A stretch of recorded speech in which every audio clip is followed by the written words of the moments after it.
खुलुमबाय लोगोफोर दायो आङो चिरां डिस्ट्रिक्ट राङिजराव दंफैयो 51th एनुवेल कनफारेन्स जागासिनो दङ ओरैहाय BELC निफ्राय दा आङो बेयावनो दंफैयो नोंथांमोना आंनि भिडिअनि गेजेरजों नुलांफागोन मा रोखोम जादों गासैखौबो दा बेयावहाय लिरनानै दोनदों जाहैबाय चिरां डिस्ट्रिक्ट चार्च कमिटि बड' इभान्जेलिकेल लुथेरान चार्च थारमाने बेयावहाय मा गामियावहाय BELC चार्च दं बेखौ टटेलि गामिफोरखौहाय लिरनानै होनाय जाजोबदों नै बेयावहाय 1 नाम्बारावनो दं जाहैबाय जयपुर बागमारा BELC चार्च ओमफ्राय 2 नाम्बाराव दं जाहैबाय इन्द्रापुर BELC चार्च आरो बेजों लोगोसे बेबायदिनो बानलुबारि BELC चार्च सालबारि BELC चार्च मोनफ्रोमबो चार्चखौहाय बेयावहाय लिरनानै दोननाय जादों नै दा बे कनफारेन्सआव टटेलि गासैहाय लानानै नायदो नै 37था गामियाव दं आरो बे चार्चआ दा बेखौहाय टटेलि बेयावहाय लिरनानै दोननाय जादों नै दा बे कनफारेन्सआ चिरां डिस्ट्रिक्टनि राङिजरायावहाय खुंजागासिनो दं आरो गाजा गोमजायै नै ओरैहाय दा जागासिनो दं नै गेटआ बेबायदि आरो थारमाने ओरैहाय साना उल्था जाबाय ब्लार फैबाय मोजां नुवाखिसै केमेरानि क्वालिटिया दा नै बेबायदि आरो बेजों लोगोसे जायफोरनोहाय बेबायदिनो गोथार बिजाबनि प्रयजन जायोब्ला नै बेयावहाय मोनगोन आरो बे जादों जाहैबाय रिसेपसन कमिटिमोन जायफोरा लायस'नानै फैयो बिथांमोना बेबायदिनो 60 थाखानि कुपन लानानैहाय ओंखाम मोनजानाय जायो आरो बियो मा आदा बियो सबानि मेला दान नाजावग्रा जायगा ओमफ्राय जायफ्रा गोसो गुदुं बिसोरो सबानि थाखाय दान होयो आच्छा बेनो आंनि दे गोजोननाय थाबाय दा नै जिथुनाखि कनफारेन्स जागासिनो दं बिनि मोखाङाव बेफोरबायदि मोनसे फिसा बाजार दं आरो बेनो जादों जाहैबाय टाफु सिमल टाफु ओमफ्राय नै बेफोरबायदि बैग्रि बायदिसिना फानदों नांदोंना नाङाखैलै नांदों दा आच्छा दे ओमफ्राय नै बेबायदि अमा बेदर आरो रानख्रावलायनानै दं ओइ आदा मारै नांदोंना नाङाखै जाखो बेदरा नांदों आच्छा नांहांदोंसो दे लागाव ओमफ्राय नै बे आब'आ केमेराखौ लाजियोनो लाय जानाय नङा दै ओमफ्राय नै बे गुमैया जोंनिया नै ओइ बैग्रि फानदों बैनाय नांदों दा एसे नांदों औ आच्छा दे गथ'फ्रा थावनि बुस्थुखौ जानो हाया नालाय ओंखायनो बैग्रि दे फानना हो ओमफ्राय नै जोंना बाजैया माबा गावदांदां जिरायनानैहाय मा होननांगौ जाखो नै बेफोरबायदि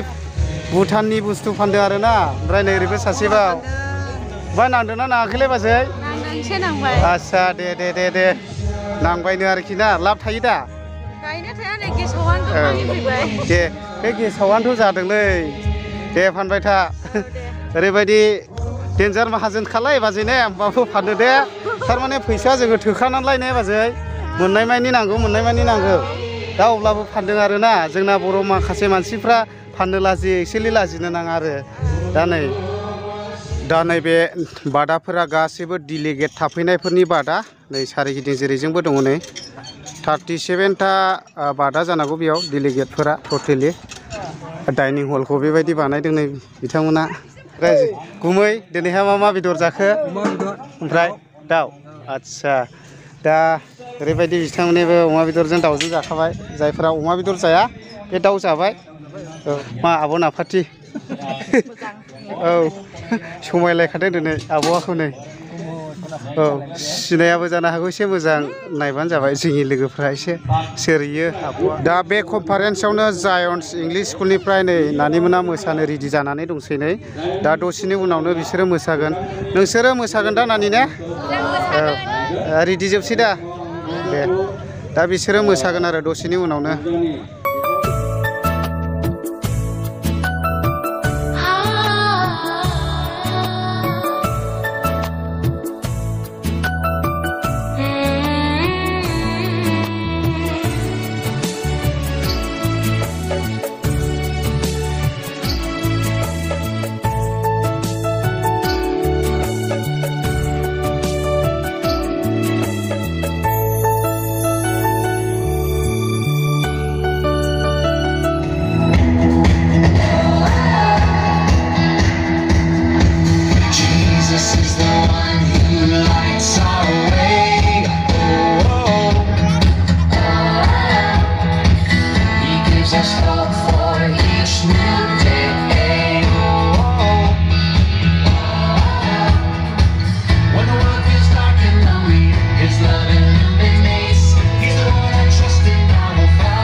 खाथि सोमोन्दो लाखिब्ला अब्ला बे नोंथांमोना निश्चय बे मोजां नोंथांखौ लुखांगोन মই দিনতো কৈছো ঈশ্বৰে আপুনি জীৱনত বিচৰা বিষয়বস্তুবিলাক পাব পোৱাত আপোনাক বাধা দিব নিবিচাৰে आरो बेबायदि इसोरनि जे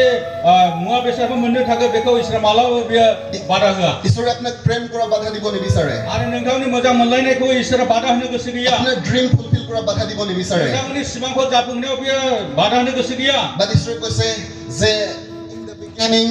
গড ঈশ্বৰৰ লগত ঈশ্বৰৰ বাণীৰে নহয় একচুৱেলি नाथाय जागायजेननायाव इसोरखौ नागारनानै जेबो जायाखै আৰু ইন দ্য ৰাইট টাইম উচিত সময়ত आरो बे जाहैबाय थिग समाव जानांगौ ৰং টাইমত যেতিয়া আপুনি প্ৰেমত পৰিব আপোনাৰ কেৰিয়াৰ ডিষ্ট্ৰয় হৈ যাব आरो बेनो उदायि समाव जुदि नोंथाङा मोजां मोनलायाव गोग्लैब्ला नोंथांनि जिउनि केरियारा नष्ट जागोन আৰু যদি আপোনাৰ মৰ্নিং টাইমত আপুনি কেয়াৰলেছ হয় ঘূৰি থাকে লাইক আপুনি নাজানে ৰাতিপুৱা উঠিলে ক'ত যাম আপোনাৰ বন্ধুৱে ফোন কৰিলে হেই কি কৰি আছা কৈছে এনেই আছো যাবা নেকি আৰু ফুৰিব গুচি গ'ল গধূলি কেতিয়া আহিব আপুনি নাজানে you are wasting your life आरो दिनै बे 25 बोसोर जे आगुनि सम फुं समाव जुदि नोंथाङा मोजाङै साबधान जानानै फरायखायाब्ला सोलोंखायाब्ला बेबायदि जाहा था लोगोजों बेरायहैब्ला नोंथाङा समखौ नष्ट खालामो आरो नोंथाङा नष्ट जागोन আৰু বাইবেলে আমাক কৈছে ৰিডিম योर टाइम दा बाइबेला जोंखौ बुंदों समखौ बायनानै ला 15 भार्सत কৈছে যে accurately circumspectly walk circumspectly মানে walk accurately आरो बेबायदिनो इफिसिनि 5 नि 15 बुंदों एकदमबारे मोजाङै साबधानै थाबायनानै exactly एकदम ठीक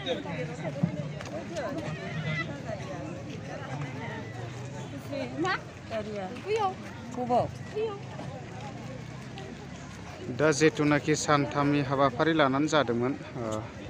बियो रबिबार मोनायावहाय जोबनानै थांगोन दा गबाय बयबो ओंखारलाबाय नै